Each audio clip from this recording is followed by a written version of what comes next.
It's Classic Country 100.1 WGLC. It's the breakfast show at 9:39 in the morning. Joining us from the National Weather Service, it's Matt Friedlein. Good morning. Good morning, Charles. Busy weekend. That's putting it lightly, yes. So a lot of activity on Friday, which was sort of predicted. We sort of got lucky here across north central Illinois in regards to the severity of these storms. We did have tornadoes, but thankfully nothing massively devastating and widespread, but some certainly small, significant tornadoes. About how many did we have across Illinois and Iowa and Indiana on Friday? Yes, this was a regional outbreak, and we're still counting the numbers. NWS offices are for northern Illinois, including from our neighboring office in the Quad Cities and from our office in Chicago. So from the Mississippi River through Chicago, basically north of I-74, there have been 15 tornadoes confirmed so far. That includes 3 in Lee County there that have occurred. The strongest tornadoes were 4 that were rated EF2 in intensity, talking about winds basically 110 to 130 miles per hour. And that includes the tornado that began in Woodhaven Lakes and tracked southeast of Amboy there. And that one did flip over some of the mobile homes and campers there at Woodhaven. And did some damage there. And then there was the was an EF1 that went through West Brooklyn?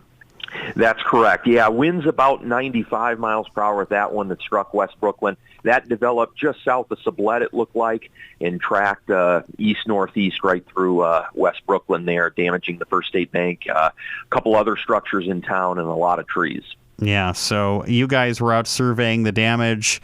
Are you guys still out surveying? We are in different parts there. We've got some areas up near the Wisconsin state line we need to take a look at some more, as well as a couple locations in northwest Indiana that we cover as well. The tornado that struck a theater in Belvedere there, that was actually, it looked like the better part of 26 miles that tornado was on the ground there. It wasn't the most intense tornado, maximum winds around 105 or so miles per hour, but hit that theater directly there and causing the roof to collapse, and unfortunately over a couple dozen injuries and 1 fatality.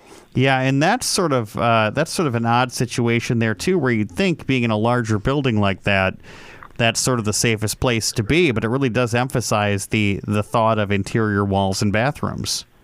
That's exactly right, and getting as low as you can. Sometimes expansive span buildings can be dangerous despite being large, but just the roof structure can be vulnerable, and a lot will have to be looked back at to see exactly what happened there. But yes, it's just a good reminder to take shelter, put as many walls between the outside and you, and get it as low as possible during those situations. And that was all the activity that happened on Friday in those 2 sort of separate storm events that came through, including some spectacular pictures of that wall cloud. Yes.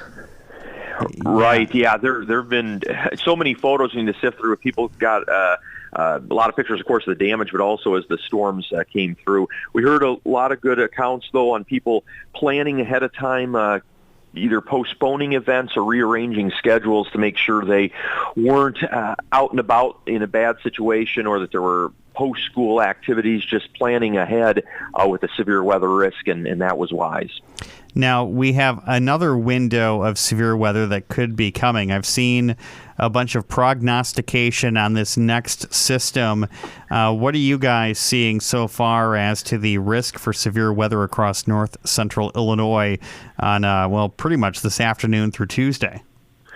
Yeah, the active weather pattern continues like we talked about last week, just big, strong systems that cover numerous states as they come across the middle of the country. And Tuesday is the heart of the next one, particularly Tuesday night. But yes, out in advance of that here, it looks like we'll have showers develop this afternoon and evening, eventually embedded thunderstorms in that.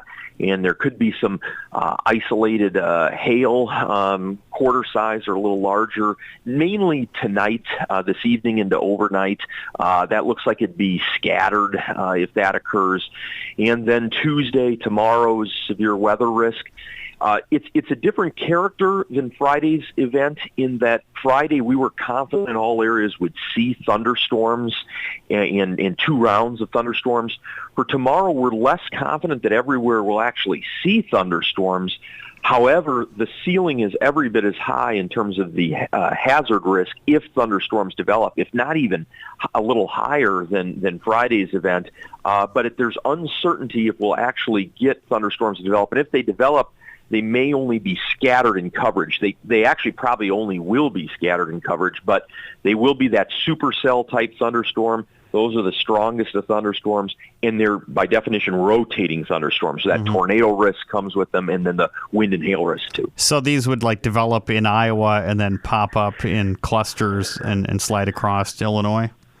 That's correct. Iowa or western Illinois and moving northeastward mid to late afternoon tomorrow. So the risk timing looks to be after 4 p.m. through the night tomorrow. It'll be a warm day like Friday was, even warmer, too. It looks like we'll be solidly in the 70s. And then tomorrow night will feel like a summer night. It'll remain around 70 degrees there before the strong cold front comes through near the daybreak hours on Wednesday. So we'll keep an eye on the radar for Galesburg and Kewaunee to give us some hints as to what's coming our way. That's right. Yep. And in the scenarios are everything from nothing develops to several big thunderstorms develop that have all hazards with them. So we'll keep a close eye too. Let's hope the scattered is so scattered that we don't see any of it. Matt Friedlein from the National Weather Service, thank you for joining us. And if someone needs to find out more about the National Weather Service, what's the best website to go to or Twitter account to follow to stay safe and aware? The website for the National Weather Service, just weather.gov, easy to remember for across the country, and you can click on Northern Illinois and zoom in. So weather.gov, and then our Twitter account at the NWS Chicago, at NWS Chicago, for the Quad Cities, at NWS Quad Cities. Thank you so much for joining us. You have a great day. You too, Charles and Caryn. Thank you. Thank you. Have a great one. It is Classic Country 100.1 WGLC.